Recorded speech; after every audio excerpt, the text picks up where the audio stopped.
سیلاب کا اچانک آنا اور گھر کے گھر تباہ کرنا اللہ کا عذاب ہے. سورج کا گہن لگ جانا, چاند میں گرہن لگنا اللہ کا عذاب ہے. تمہارے رزق سے برکت کا اٹھ جانا اللہ کا عذاب ہے. سبسکرائب کیجیے ہمارے چینل نور رضا کو اور بیل آئیکن کو پریس کیجیے جس سے آپ کو ہماری نیو ویڈیو کی نوٹیفیکیشن ملتی رہے.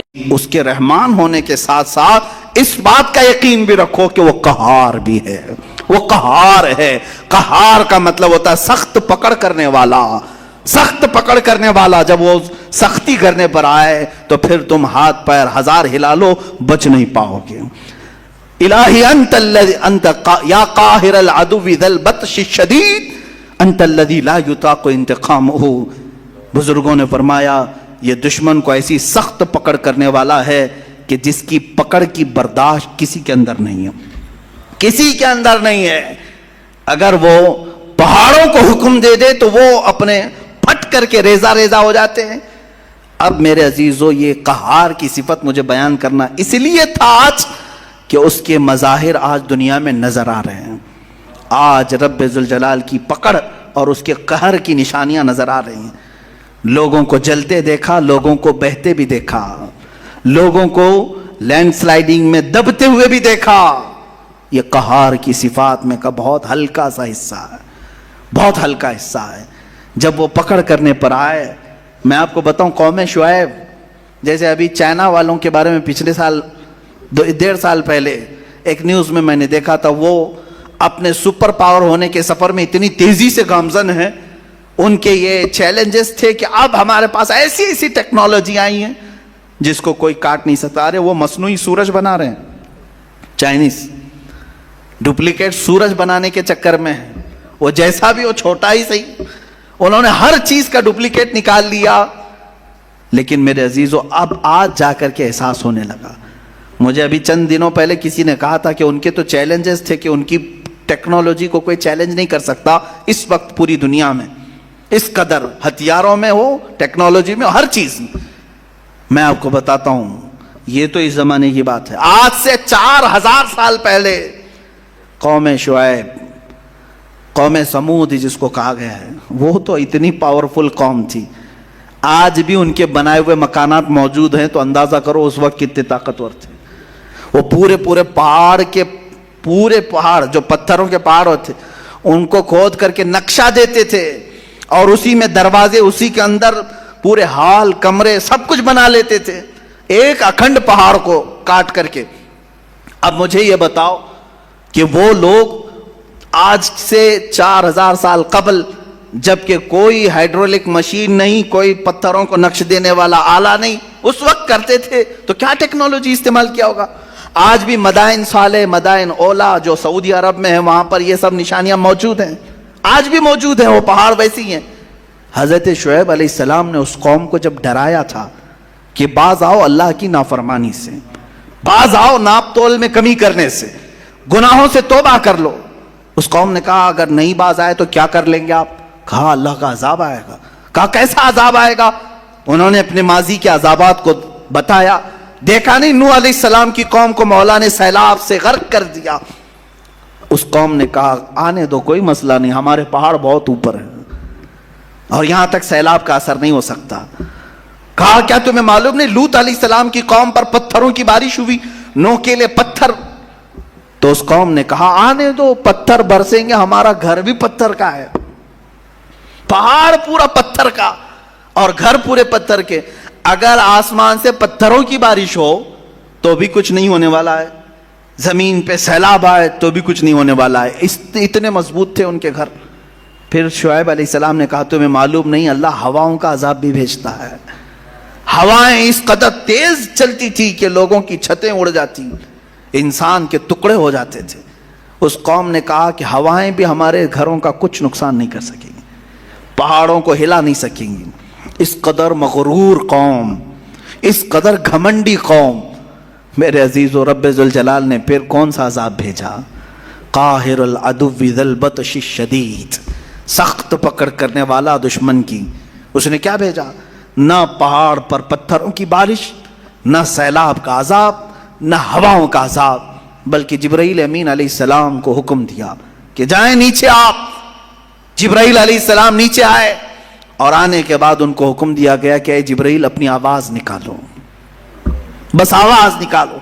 جبرائیل علیہ السلام نے صبح کے وقت اپنی صرف آواز نکالی، ایک چیخ، اس چیخ میں اتنا زور دھماکہ تھا کہ وہ قوم سمود جو اپنے گھروں میں تھی ان کے کانوں سے بھیجا نکل کر پھٹنے لگا، پورا بھیجا کانوں سے باہر نکلتا تھا، آنکھوں کے پتلیاں اڑ کر کے باہر آ گئیں، اور جب جا کر کے دیکھا گیا تو اپنے پہاڑ نما گھروں کے اندر چھتڑے بکھرے ہوئے تھے صرف ایک آواز سے۔ میرے عزیزو، یہ کوئی ایسی لفظی نہیں، آج بھی دنیا جانتی ہے ایٹم بم اگر پھٹتا ہے تو اس کا سب سے بڑا طاقت کا راز آواز ہے۔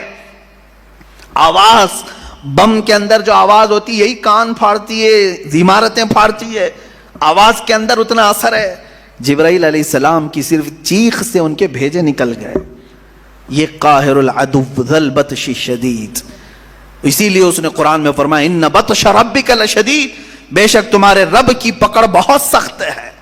عزیزان گرامی، آج ہم حالات دیکھ رہے ہیں، پوری دنیا جس بیماری اور بلا اور وبا کے چکر میں جوجھ رہی ہے، یہ رب تعالیٰ کے امتحانات میں سے ایک ہے۔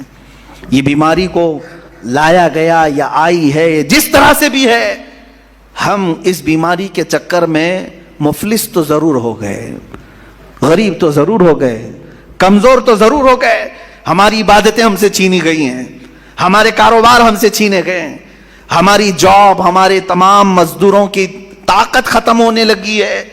بیماری آئے نہ آئے لیکن اس کے چکر میں بہت ساری چیزیں آ گئی، لوگوں کے اندر چھوت چھات کا ماحول الگ، لوگوں کے اندر ڈاکہ زنی کا ماحول الگ، اس کے بعد مفلسی اور قحط سالی اتنی بڑھ جائے گی میرے عزیزو جس کا حساب نہیں ہوگا۔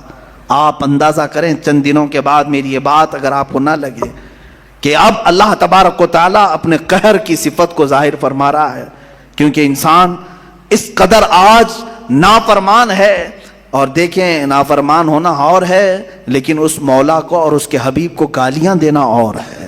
رب ذوالجلال عذابات اس وقت کھول دیتا ہے جب اس کے نبی کی شان میں کثرت سے توہین ہونے لگتی ہے۔ میں محسوس کر رہا ہوں آج کے زمانے میں سب سے زیادہ میرے نبی کو گالیاں دی جا رہی ہیں، پوری طاقتیں ایک طرف ہو رہی ہیں، حکومتیں ان کے سپورٹ میں آ رہی ہیں، جو محمد عربی صلی اللہ علیہ وسلم کو نشانہ بنائے بڑی بڑی حکومتیں اسے پناہ دیتی ہیں، انہیں ویزے دیتی ہیں، انہیں سیکورٹی دیتی ہیں۔ تو یہ باضابطہ حکومتیں اور طاقتیں مل کر کے میرے نبی کو نشانہ بنا رہی ہیں۔ اب انتظار کریں اللہ رب العزت کے عذاب کا، عذاب آئے گا، ان کے بھی چھیتڑے اڑنے کی دیر ہے، ان کی بھی چھتیں غائب ہونے کی دیر ہے، تخت ان کے بکھرنے کا وقت آنے والا ہے۔ عزیزان گرامی، میں آپ کو ڈرا رہا ہوں جب اللہ کا عذاب آئے گا تو پھر سب اس میں ملوث ہوں گے، سب اس میں پیسے جائیں گے، اچھے اور برے سب عذاب میں بہیں گے۔ سیلاب آئے تو اچھوں کو الگ بروں کو الگ نہیں چھوڑتا، سب کو بہا لے جاتا ہے۔ اس رب ذوالجلال کے قہار کی صفات بھی آج ہیں۔ کیا آپ نہیں دیکھتے کہ ایک طرف جنگلات میں اچانک آگ کا لگ جانا اور بے حساب جانوروں کو آگ کی موت میں جھلس جانا، یہ اللہ کی پکڑ ہے، اللہ کا قہر ہے۔ بیماریوں میں پورے انسانوں کا گرفتار ہونا اللہ کا عذاب ہے۔ سیلاب کا اچانک آنا اور گھر کے گھر تباہ کرنا اللہ کا عذاب ہے۔ سورج کا گرہن لگ جانا، چاند میں گرہن لگنا اللہ کا عذاب ہے۔ تمہارے رزق سے برکت کا اٹھ جانا اللہ کا عذاب ہے۔ تمہارے سروں پر ظالموں کو بادشاہ مسلط کرنا اللہ کا عذاب ہے۔ جو ظالم ہیں، درندے ہیں، وہ تمہاری حکومتوں پہ آئے ہوئے، یہ اللہ کا عذاب ہے۔ اس عذاب سے چھٹکارا صرف اور صرف ایک ہی ہے کہ لوٹ آؤ اس رب ذوالجلال کی بارگاہ میں، لوٹ آؤ اور اسے مناؤ، اور پھر پکار کر کہو استغفر اللہ ربی من کل ذنب واتوب الیہ، اے اللہ میں تیری پناہ مانگتا ہوں، میں بخشش چاہتا ہوں تیرے بارگاہ میں، اور میرے تمام گناہوں کی معافی چاہتا ہوں۔ جس دن بندہ استغفار کر کے لوٹ آتا ہے تو پھر وہی قہار پھر تم پر اپنے رحمان کی صفات کا اظہار فرماتا ہے۔ وہ قہار ہے، پکڑ کرتا ہے، لیکن بندہ جب عاجزی کرتا ہے تو پھر وہ اپنے رحمان کی صفات کا اظہار کرتا ہے۔ وہ رحمان ہے، لیکن یہ ایک چیز ہے، اب آخری میں یہ کہہ کر کے جاتا ہوں، رحمان بھی صفت ہے، قہار بھی صفت ہے اس اللہ کی، اور رحم بھی کرتا ہے، پکڑ بھی کرتا ہے۔ آپ اگر ہم سے سوال ہی کرتے ہیں کہ کون سی چیز اس میں زیادہ بھاری ہے، رحمان کی صفت یا قہار کی صفت؟ ظاہر سی بات ہے قہار کی صفت آپ سب کو پتا ہے، جب وہ پکڑ کرے تو اس پورے کے پورے تباہ ہوتے ہیں، یہ تو بہت بھاری چیز ہے۔ لیکن حدیث پاک میں ملتا ہے، رب ذوالجلال نے حضور کی زبان پر ارشاد فرمایا، اللہ فرماتا ہے میری رحمت نے میرے غصے پر غلبہ کر لیا۔ رحمان کی صفت قہار کی صفت پر غالب ہے، وہ رحم زیادہ فرماتا ہے، قہر کم کرتا ہے۔ بہرحال اللہ رب العزت کی بارگاہ میں ہم عریضہ پیش کرتے ہیں، مولا تو اپنے قہر سے ہم غریبوں کو بچا لے، ہم سب کو اپنے قہر سے آزاد فرما، اس پوری دنیا میں پھیلی ہوئی بلا اور وبا کو دور فرما دے۔ اے کریم خدا تو اپنے رحمان کی صفات اور رحیم کی صفات کا اظہار مولا ہم سب گنہگاروں پر عطا فرما، ہم سب پر رحم فرما، کرم فرما۔ اے کریم خدا جو بیمار ہیں انہیں شفا عطا کر دے، جو انتقال کر چکے ان کی مغفرت فرما دے۔ مولا ہم سب کو جب تک تو دنیا میں رکھ تیری عبادت کرنے کی توفیق بخش، آخری سانس تک مولا تیرا ذکر ہماری زبانوں پر جاری و ساری فرما۔ جب دمیں واپسی ہو یا اللہ، جب دمیں واپسی ہو یا اللہ، لب پہ جاری ہو بس لا الہ الا اللہ محمد رسول۔